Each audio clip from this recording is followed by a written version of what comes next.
Hello science fans! Naisip niyo na ba kung anong nangyayari sa mga shells ng mga seafood na kinakain natin? Katulad ng alimango, alimasag, shrimp, tsaka lobster? Kadalasan ginagawa lang silang basura. Pero makikita sa loob ng mga shells na to ang isang napaka-useful na substance na tinatawag na chitosan. Ginagamit ito ng mga scientists para gumawa ng gamot, ginagamit din siya sa environmental science, at pati para palinisin ang ating tubig. Ang chitosan ay nanggagaling sa isa pang mas komplikadong substance na tinatawag na chitin. Makikita ito sa shells ng mga crustaceans, pero makikita din siya sa mga fungi o amag at pati na rin sa mga insekto. Gamit ang isang simpleng chemical process, pwedeng i-convert yung chitin papunta sa chitosan at isa siyang biodegradable, non-toxic at antimicrobial na substance. At sa isang bansa katulad ng Pilipinas kung saan lagi tayong kumakain ng seafood, nagbubukas ito ng isang magandang oportunidad. Bakit nga ba kailangan nating itapon ang mga shells bilang bio-waste when pwede naman siyang paghugutan ng mga importanteng scientific materials? Pero syempre, maganda pa rin magtanong, ano nga ba ang chitosan at bakit siya importante? Saan nga ba nakikita ang chitosan at bakit yung waste na nanggagaling sa seafood ay isang magandang source nito? Paano makakatulong ang chitosan para mag-solve ng mga environmental problems katulad ng water pollution? Pero bago ko sagutin ang mga katanungan na ito, gusto ko munang mag-hi sa ating mga manonood. Ako po si Chona and I'm your resident Filipina scientist. Isa po akong researcher sa field ng molecular ecology. At ang pag-research tulad sa mga bagay ng chitosan ay akmang-akma sa aking field dahil nagko-connect po ito ng mga organisms sa kanilang environment patungo sa paggawa ng mga sustainable solutions. Isa rin po akong teacher at naniniwala po ako na ang mga topic katulad nito ay mas magpapakita sa ating mga estudyante na ang mga science na tinuturo sa classroom ay pwedeng dumugtong sa totoong buhay. At ang Scientia ay ang aking science communication channel kung saan gustong-gusto ko pong pinag-uusapan ang science para mas madali natin siyang maintindihan at ma-appreciate at ma-apply natin siya sa ating pang-araw-araw na buhay. Ano nga ba ang chitosan at bakit siya useful? Katulad ng nasabi ko na kanina, ang chitosan ay galing sa chitin. Sila ay tinatawag na biopolymer o mga kemikal na nanggagaling sa buhay na bagay. Ang chitin ay pangalawa sa pinakamaraming biopolymer sa buong mundo. Pangalawa lamang siya sa cellulose. Valuable siya kasi biodegradable siya, meaning pag ginagamit natin siya, environmentally friendly. Siya rin ay tinatawag na biocompatible, meaning hindi siya nakasasama sa mga buhay na bagay. Siya rin ay may antimicrobial properties, so iniiwasan siya ng mga bacteria at fungi. At dahil sa mga properties na ito, ginagamit ang chitosan na pambalot sa mga sugat at paggawa rin ng gamot. Ginagamit din siya para magpreserba ng pagkain. At ginagamit din siya para palinisin ang tubig. Dahil sa mga characteristics na ito, napaka-useful talaga ng chitosan pagdating sa mga environmental at health applications. Saan nga ba nakukuha ang chitosan at bakit seafood waste ang isa sa mga pinag-iisipan nating source nito? Ang chitosan kasi ay pwedeng makuha sa shells ng mga shrimp, ng mga crab, at iba pang crustaceans, yung mga seafood na merong shell. Sa buong mundo, tone-toneladang shells ng seafood ang tinatapon sa isang taon. Bakit pa natin sila hinahayaang mag-contribute sa pollution? Pwede naman pala tayong mag-extract ng chitosan sa kanila. Importante ito dahil sinusuportahan niya ang circular economy, kung saan ang mga basura ay nagiging resource. Pinapababa din niya ang environmental pollution na nanggagaling sa bio-waste. Tapos, nakakahanap pa tayo ng low-cost o mura na source ng mga ginagamit natin para sa ating mga scientific experiments. Sa mga bansa katulad ng Pilipinas, malaking oportunidad ito para i-convert ang basura papunta sa napakamura at napaka-importanteng scientific solutions. So, paano nga ba tumutulong ang chitosan para bawasan ang problema natin pagdating sa water pollution?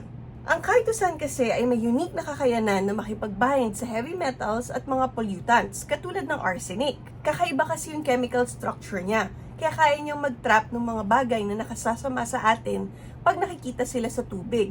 Kaya useful siya pag gusto nating palinisin ang tubig na iniinom at ginagamit natin sa pang-araw-araw. Marami ng mga pag-aaral sa chitosan na nagpapakitang kaya niyang magtanggal ng heavy metals, katulad ng arsenic at lead. Kaya niya rin magtanggal ng mga organic pollutants. At yun nga, dahil meron siyang antimicrobial properties, kaya niya rin magtanggal ng iba't ibang microorganisms na makasasama sa ating tiyan.